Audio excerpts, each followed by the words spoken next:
So, welcome back, everybody. It's my pleasure to introduce Téo Sanchez, who is a Ph.D. student. He's working with me and with Baptiste Caramio, who will be giving a talk tomorrow.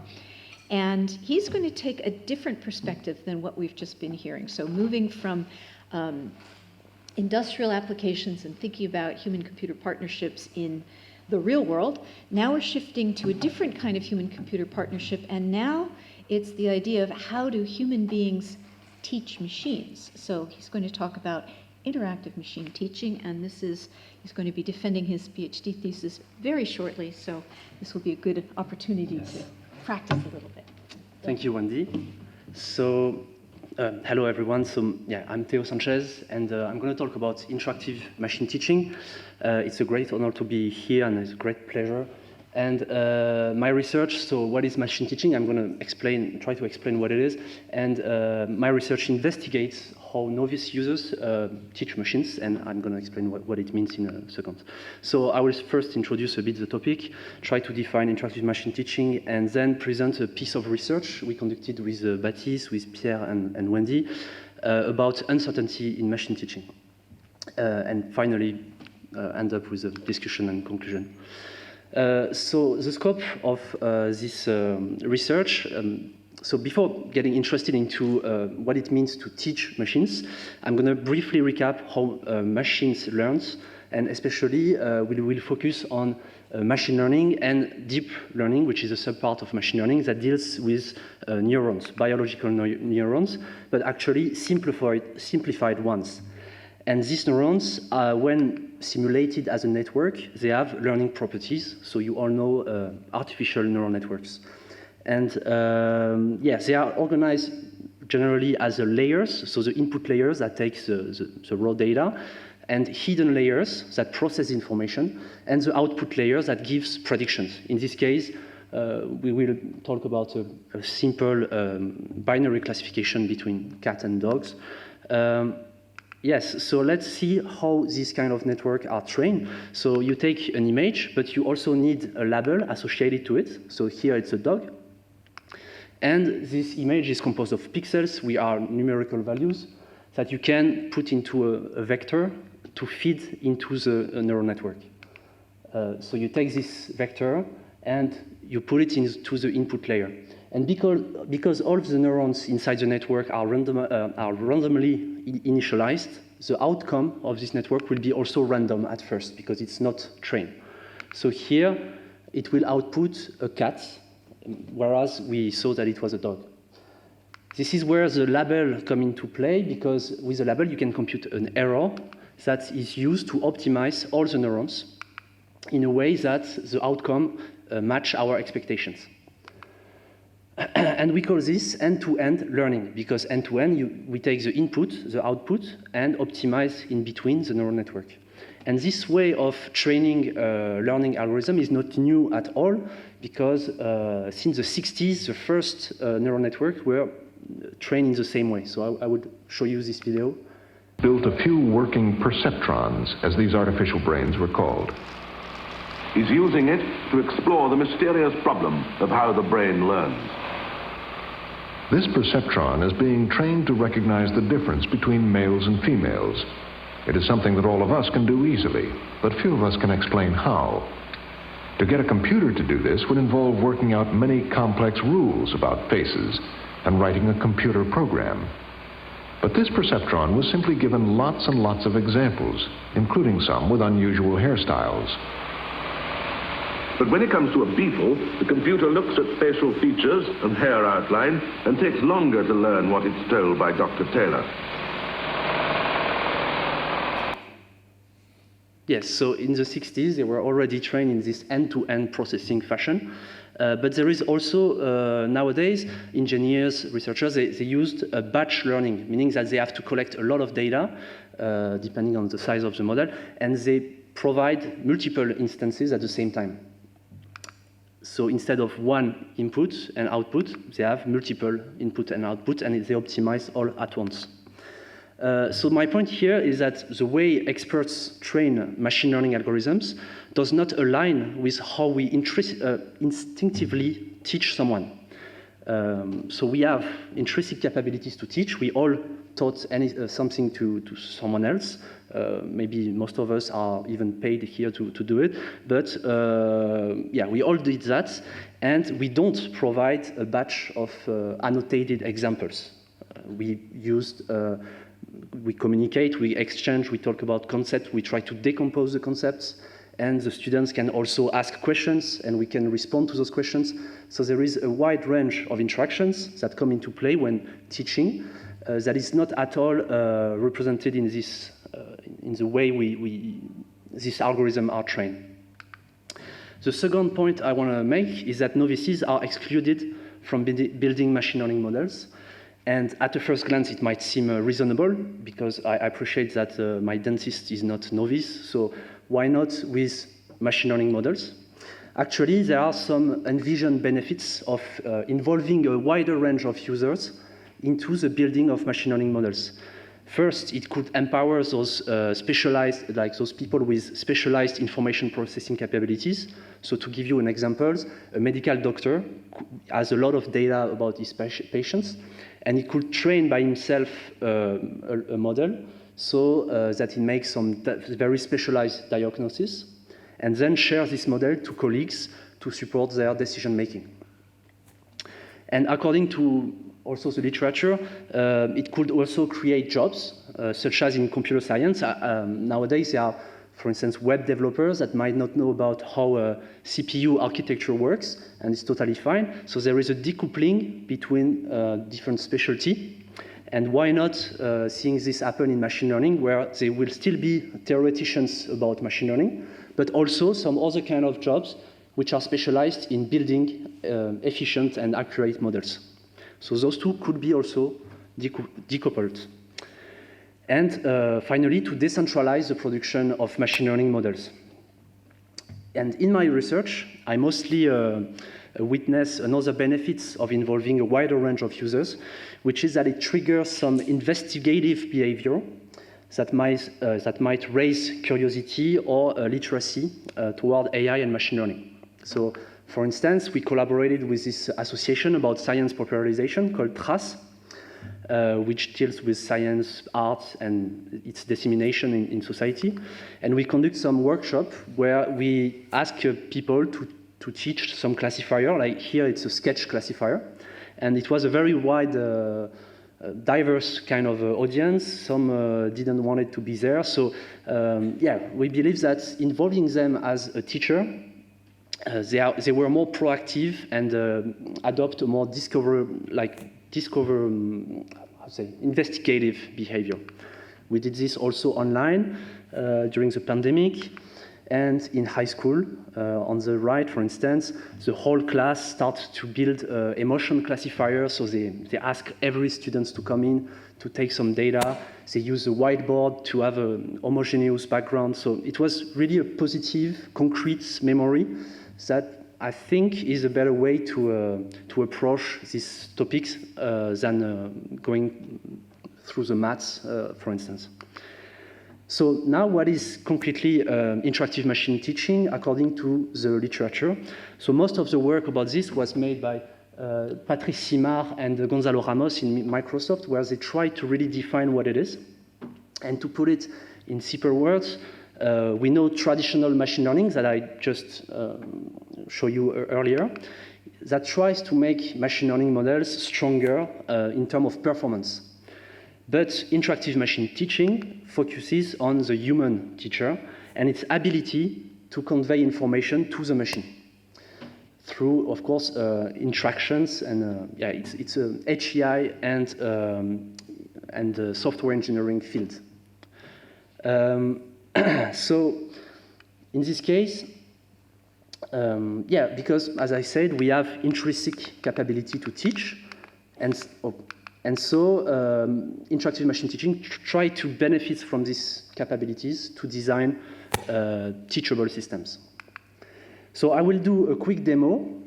I will try to train an image classifier to recognize what I could grab at home, that is a lemon. I wanted to do lemon and oranges, but I eat the last oranges.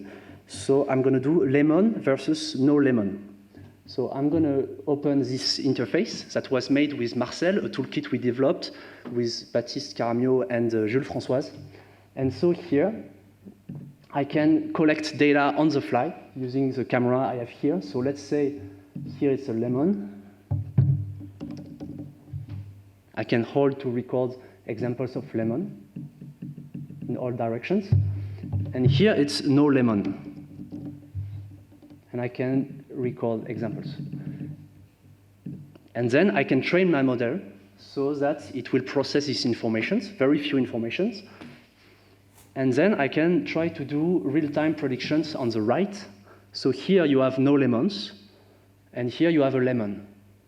But of course, if you are a little bit curious, I can try to do this, and it thinks there is a lemon, but it's only my hand. So I can iterate again. I can say, no, this is no lemon. And I can train again. So all of this to say that there are some design perspective we want to reach with interactive machine teaching, which is the first one is short iteration cycles. It needs to be quick between the update and the corrections. So here I have an example of a system for biology where you can actually segment cells. So I'm going to play it. So here the biologist can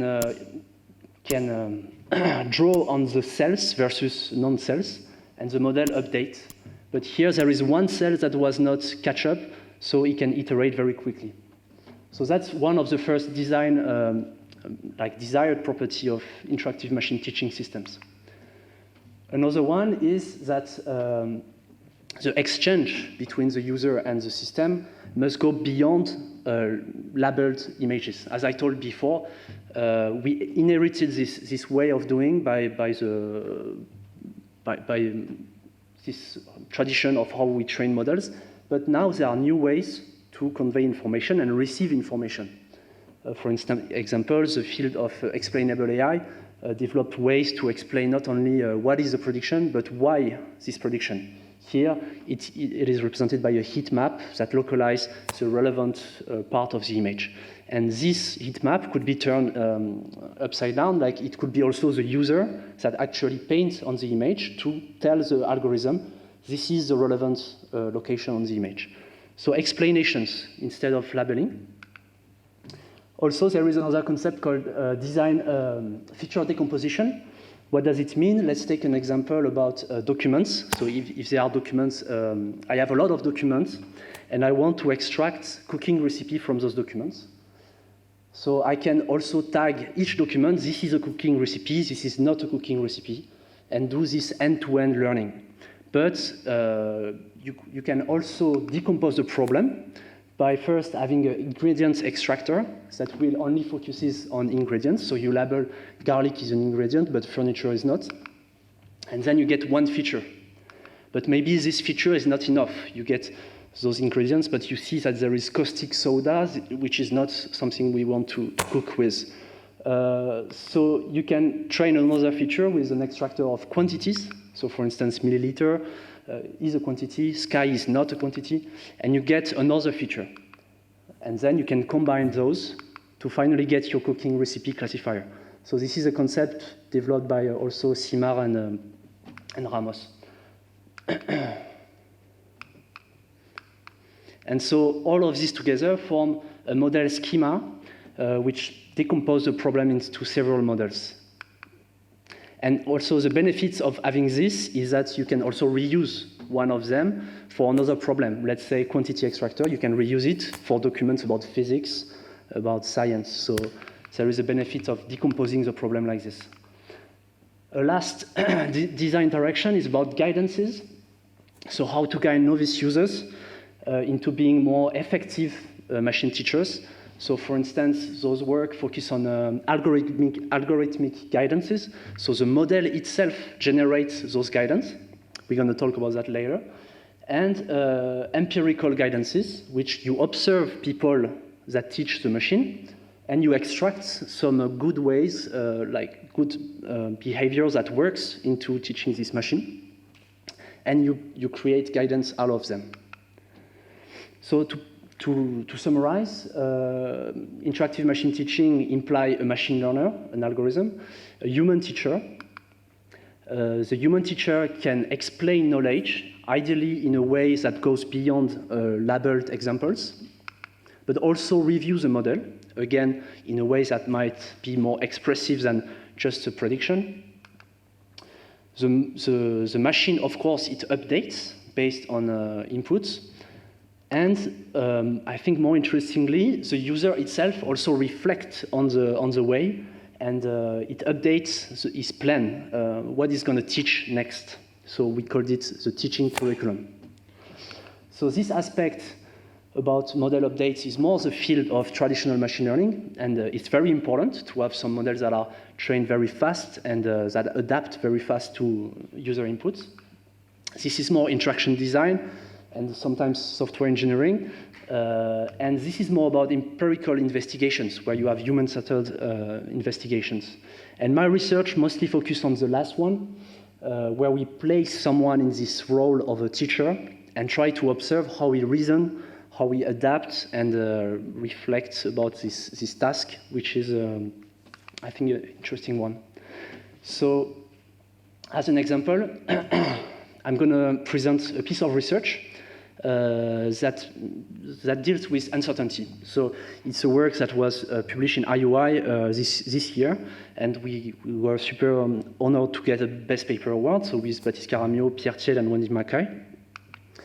And so my first question is, why does uncertainty matter? So first, because models can be wrong, but very confident. So this is, of course, a problem in some situations, like, for instance, the medical field. If you make a wrong diagnosis and with high confidence, this is an important problem. But also, these models can be tricked with very small perturbations. So this is called adversarial attack. And with very few noise, that is almost imperceptible to human eyes, you can trick a model to recognize something else. Of course, this noise is not only random, it's especially made to trick the algorithm. But again, you see that you can mess up the confidence of the model with, like, voluntarily. But finally, I think uncertainty matters because a student, like, in the action of teaching, uncertainty is very important, because this is what the teacher want to resolve about the student. The student wants to eliminate the kind of uncertainty he has about the concept he's trying to learn. So I think this is a central, a core concept in the action of teaching. And this uncertainty also can be computed in a neural network that I introduced earlier. And this is a very active field in machine learning that differentiates different types of uncertainty that I'm going to present now. So in machine learning, they differentiate aleatoric and epistemic uncertainty. So the first one, aleatoric uncertainty, captures ambiguity and noise in the input. So this is also called the known unknown. So what you know that you don't know. And to illustrate this type of uncertainty, if you have some data points about binary classification and decision boundaries, the aleatoric uncertainty will be in between the two classes, where it's ambiguous because you are on the decision boundary. Epistemic uncertainty captures novelty in the input. So here it's what we call the unknown unknown. So you don't know what you don't know, so you can't even, and in this situation, it's more like the space where there is no data points. It's about novelty, so you don't know what is in these areas. So let's take an example. You want to classify images of the animal family Felidae, so all the lions, cats, and the Canidae, so dogs, fox, wolf. So an aleatoric example would be a hyena. I'm not sure if you know which family it is. Actually, it's quite none of them, but more close to the cat's side. And a novel example would be an elephant. Maybe the model never seen any elephant before, so this example is completely new, and this is more the epistemic type of uncertainty. So based on these notions, we design experimental study where participants had to teach a system, and they were facing different kind of uncertainty, the two types of uncertainty I just presented. And our goal was to understand like what participants perceive and how they used these different types of uncertainty to teach the machine. So I think our result goes a bit beyond that, but I'm going to introduce those results. And so to do that, we used kind of a controlled experiment in which every participant had to do the same task in the same conditions and in the same amount of time. But on top of that, we also use some more qualitative methods, like a think aloud protocol, in which participants they actually talk out loud about what they are doing when they are doing it. And I think it's a relevant methodology because you can access those aha moments where they realize they have some insights about what's going on with the system. So about the design, it's a one-factor within participants and with two conditions.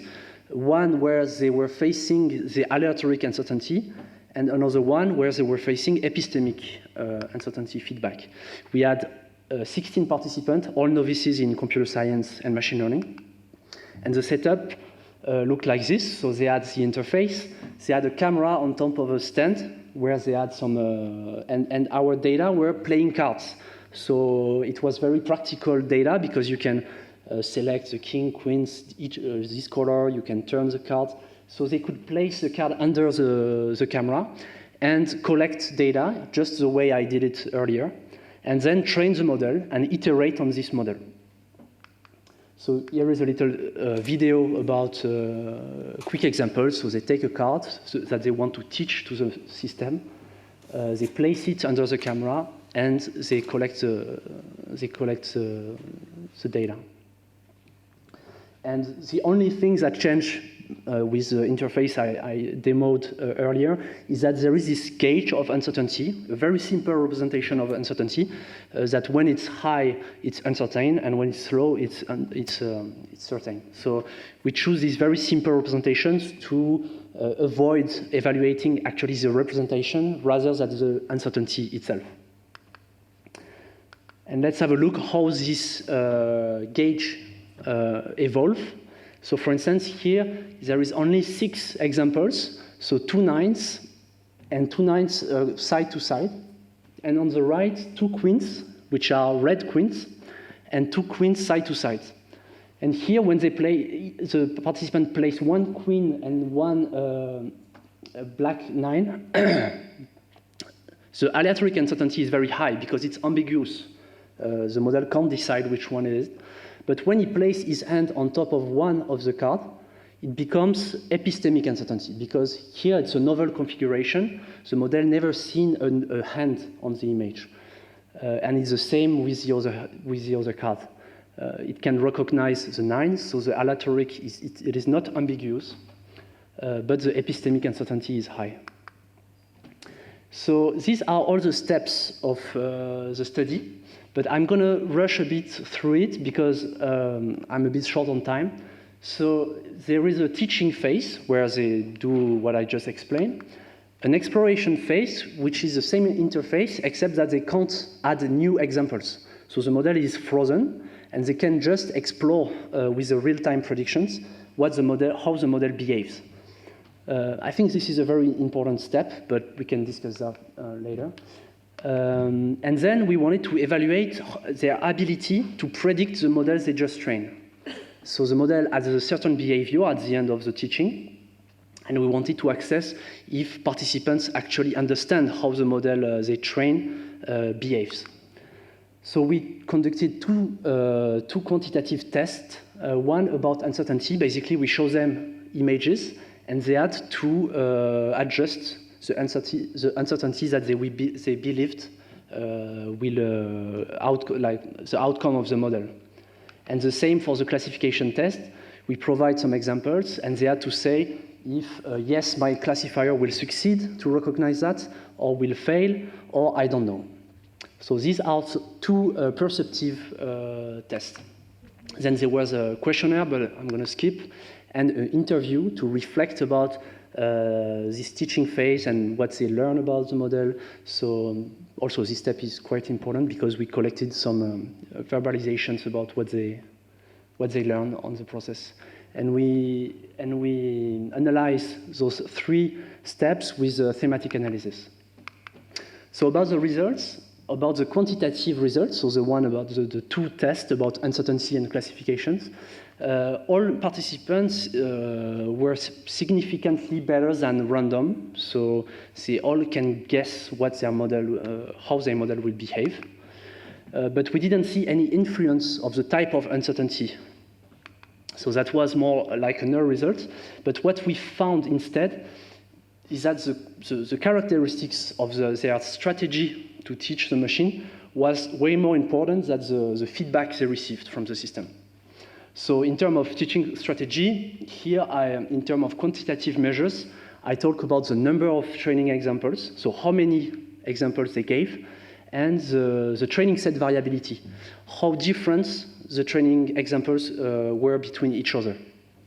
And those 2 actually are correlated with the model accuracy, but also participants' ability to predict the model outcome.